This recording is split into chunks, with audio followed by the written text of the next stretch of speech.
Ngajar online jadi lebih mudah pakai Teachmin, aplikasi ngajar yang mengerti kebutuhan pengajar. Mau ngajar apapun, gratis! Yuk, download Teachmin di App Store dan Play Store sekarang. Gratis!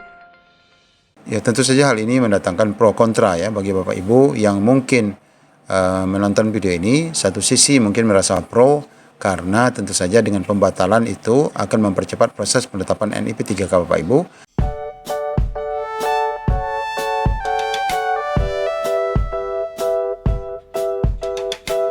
Assalamualaikum warahmatullahi wabarakatuh. Ibu Nur setuju apabila guru menggunakan SPTJM, karena dengan demikian akan menghindar guru honorer yang bodong dan bukan guru mendaftar sebagai P3K. Bagaimana komentar Bapak Ibu sekalian? Dan kita akan bahas sejauh mana Kementerian Pendidikan dan Kebudayaan juga bertanggung jawab atas hal ini. Ikuti video ini sampai selesai. Sebelum kita lanjutkan pada informasinya, bagi Bapak Ibu yang baru mampir di channel ini, pastikan meninggalkan jejak dengan menekan tombol subscribe dan nyalakan lonceng notifikasi.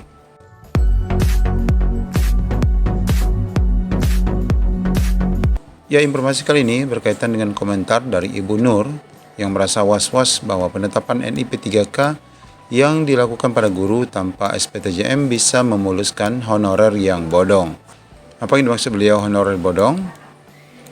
Seharusnya bagus jika guru juga berlaku masa kerja minimal 3 tahun. Artinya bisa mengetahui honorer bodong yang baru kerja dan yang lama. Jadi lebih fair. Nah, ini ada pernyataan dari Ibu Nurbaiti yang dikutip dari media JPNN.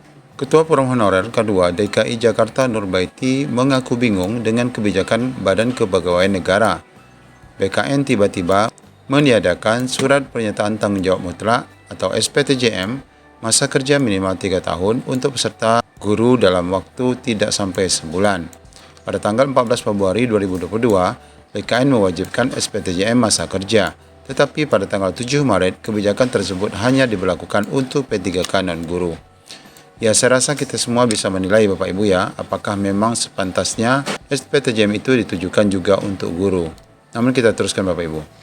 Menurut Ibu Nurbaiti, SPTJM sebenarnya bagus diperlakukan untuk P3K guru, karena bisa menghalau honorer bodong. Seharusnya bagus jika guru juga berlaku masa kerja 3 tahun. Artinya bisa mengetahui honorer bodong yang baru kerja dan yang lama. Jadi lebih fair, terang Nurbaiti kepada jpnn.com.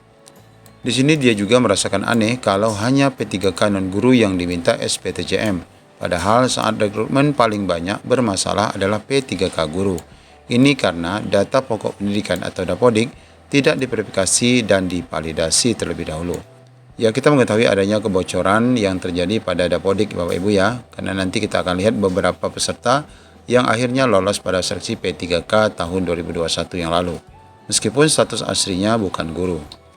Beliau menambahkan tidak heran saat rekrutmen P3K guru tahap 1, peserta yang tidak memenuhi ketentuan bisa mulus mendaftar karena namanya belum dihapus di Dapodik. Aneh ya, kenapa cuma P3K non guru wajib memakai SPTJM, padahal saat rekrutmen aman-aman saja, ucapnya. Lalu Nur menambahkan, saat BKN menerapkan syarat SPTJM, ada banyak calon P3K guru yang berpotensi BTL atau berkas tidak lengkap atau TMS yang tidak memenuhi syarat. Ya, tentu saja apabila itu diberlakukan, maka rekan-rekan yang terutama PPG juga atau rekan-rekan yang baru honor 1 tahun 2 tahun pasti akan terkena imbasnya. Lalu sebenarnya kenyataannya seperti apa? Kita lihat Bapak Ibu. Yang pertama bahwa Permen Pan RB nomor 28 memang tidak mengatur syarat 3 tahun mengajar.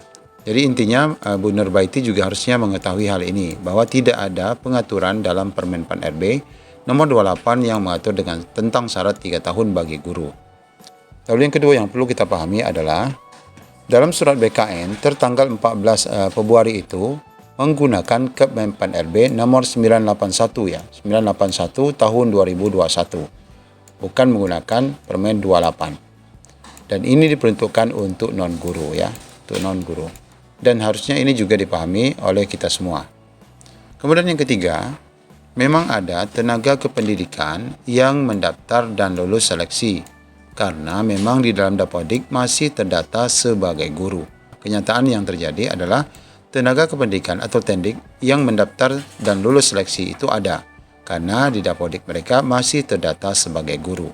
Nah, jadi ada yang memang mereka sebelumnya guru, kemudian jadi tandik, kemudian akhirnya status di Dapodiknya tidak dirubah. Akhirnya mereka bisa mendaftar. Kemudian selanjutnya adalah kenyataan menunjukkan adanya honorer yang tidak aktif lagi sebagai guru tentunya, namun diterima dan diluluskan karena data di Dapodiknya masih ada. Nah, oleh karena itu, poin terakhir kita lihat bahwa Kementerian Pendidikan dalam hal ini yang wajib bertanggung jawab karena mereka tidak men-TMS-kan ya.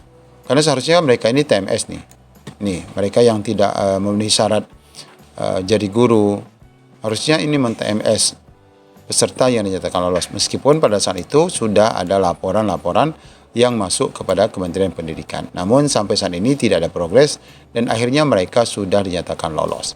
Oleh karena itu, dengan adanya SPTJM tanggal 14 Februari, itu menjadi hak prerogatif Kemdikbud untuk membatalkan atau mengusulkan kepada BKN bahwa apa yang diatur dalam surat BKN itu tidaklah termasuk dalam guru karena memang tidak memuat Permen Pan RB nomor 28. Ya, tentu saja hal ini mendatangkan pro kontra ya bagi Bapak Ibu yang mungkin menonton video ini. Satu sisi mungkin merasa pro karena tentu saja dengan pembatalan itu akan mempercepat proses penetapan NIP 3K Bapak Ibu.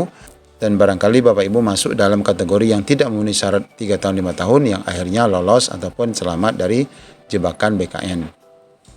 Namun bagi Bapak Ibu yang kontra barangkali karena merasa seperti Ibu Nur tadi, ya termasuk dalamnya rekan-rekan yang sudah lolos passing grade tanpa formasi, yang awalnya ketika mereka yang tidak memenuhi syarat ini di TMS-kan, maka ada peluang untuk passing grade masuk ke dalamnya, akhirnya menjadi batal. Ya, tentu saja kita kembalikan semuanya kepada aturan yang berlaku. Permen Pan RB nomor 28 telah mengatur seleksi P3K untuk fungsional guru dan sudah tepat tindakan BKN dengan membatalkan SPTJM yang ditujukan kepada guru. Semoga dapat menjadi pencerahan bagi kita semua. Assalamualaikum warahmatullahi wabarakatuh.